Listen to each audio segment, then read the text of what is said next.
For many renters, the American dream is fading. For a long time, owning a home was seen as one of the best paths to middle-class prosperity and to building generational wealth. But a new poll shows that many renters think buying a home these days is simply out of reach. CNN's Matt Egan has the troubling numbers for us. And Matt, when we talk about the numbers behind the economy being sound and this being a great economy, a lot of people don't feel that way, and it's because of this.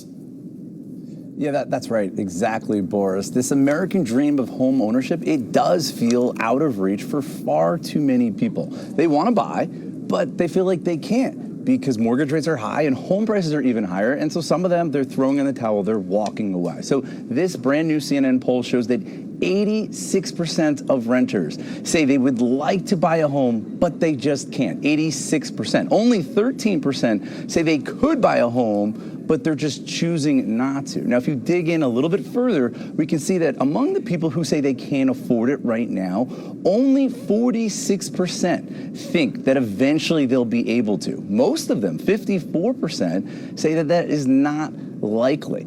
So this really does speak to some pessimism on this front and really a sense of hopelessness among renters. This is a concern when you talk about the economy because, listen, as you mentioned, the home ownership, that is the ticket to building wealth in America. And so this housing affordability crisis, it's actually widening the gap between haves and have-nots, right? Homeowners, their net worth is going up as home prices go higher and higher. Everyone else, though, they're on the outside looking in. And Matt, what are some of the obstacles keeping people out? Well, one obstacle is the mortgages. 17% of people who can't afford to buy right now, they said that their inability to qualify for a mortgage is the biggest issue.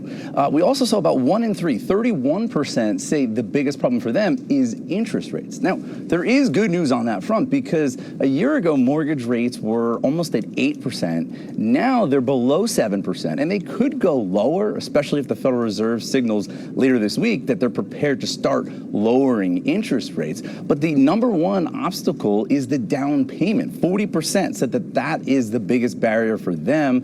Remember, the median home in the U.S. is selling for more than $400,000. So even if you're just putting down 10%, that means you need $40,000 for the down payment, plus another $10,000 for closing costs. A lot of people can't come up with that cash right now. And I spoke to a father of twins outside of Atlanta. He's 40 years old, and he told me that he was just dismayed at how expensive homes are right now. He said, I'm not going to pay $350,000 for a rundown house.